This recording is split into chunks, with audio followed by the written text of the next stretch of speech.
just like to let you know that I'm going to be honest with you and tell you that I'm not running for president, but I was not born in the country. Okay, just to let you guys know. Okay? So everyone knows that. Okay, I was born in the Bahamas, and I came here in 1989 to attend college, and subsequently graduated from the University of Miami. And one of the first thing I realized when I came here was that this country provides citizens with so much opportunity, so much freedoms, so much privileges that I decided not to go back home.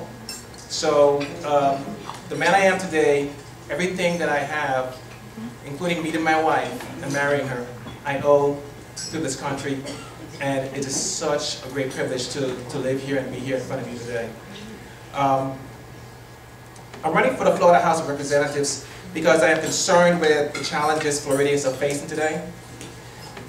Our state and our nation, we are in a deep recession, and we need some people with creative ideas up in the state helping out our government and the state legislative body to come up with great ideas to pull us out of this economy and the downfall that we're in.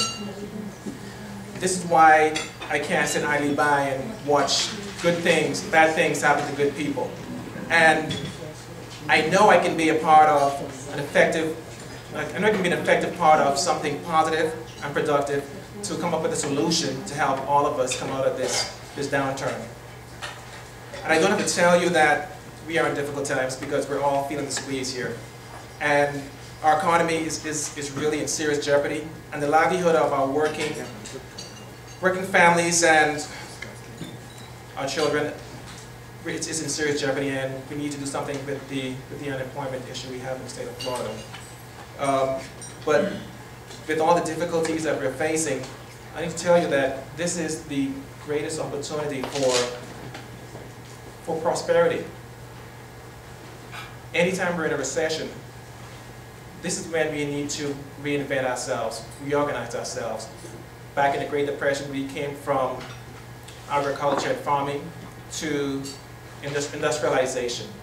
And then we moved into the IT industry back in the 80s and 90s, and now this is another opportunity for us to reach out and educate ourselves and better equip ourselves for things that are to come. We don't know what the future is going to hold, but through education, we can prepare ourselves for the future. One thing we need to do is to help our small businesses, because the small businesses and small business owners are the backbone of our country. They are the ones that create jobs. And when I hear our president talking about they're going to tax, people who make $250,000 or more, I need to ask him, is that the gross, the net, or what the heck are you thinking?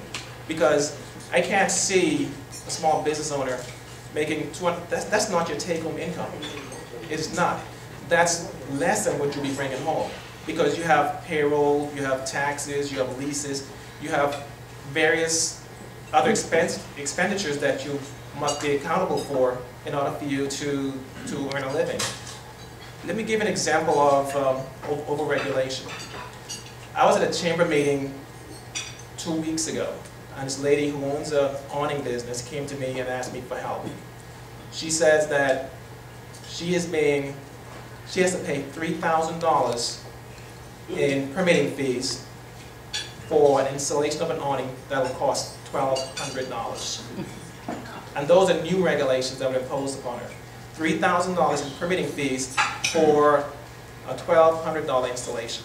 She had to turn down the contract because she couldn't afford to do that. So how is this lady going to be able to provide for her family, pay her payroll, when she is working in the negative if she accepts this contract? So she couldn't do it.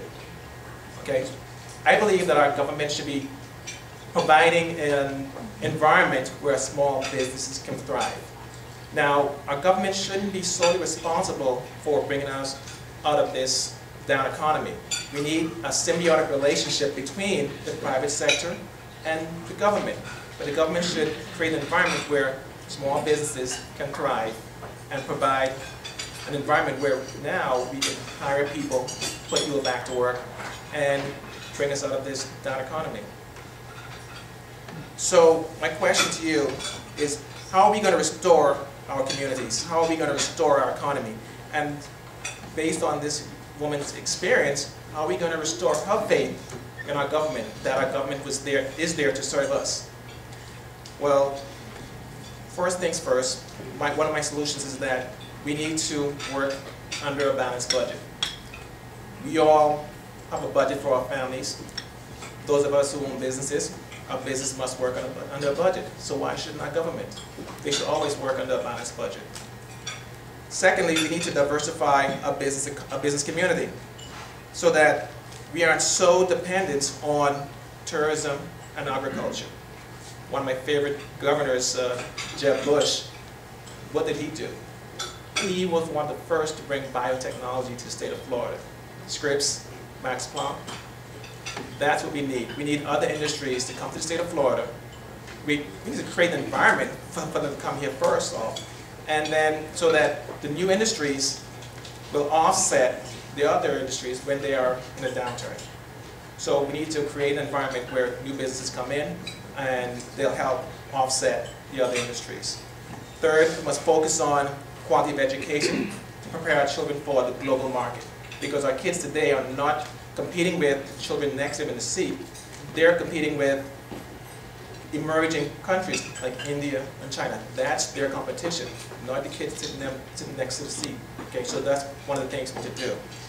And I don't want to take up a lot of your time, so in conclusion, let me leave you with this. And this is one of my favorite quotes, and it comes from Martin Luther King. It says, "The ultimate measure of a man is not where he stands in moments of comfort and convenience, but where he stands in times of challenge and controversy."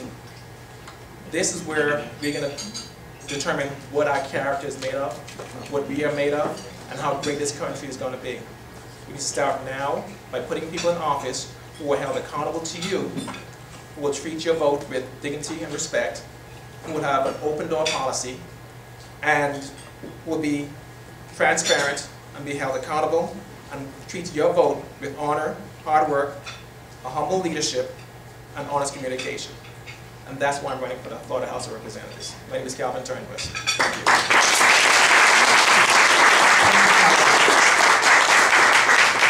Just to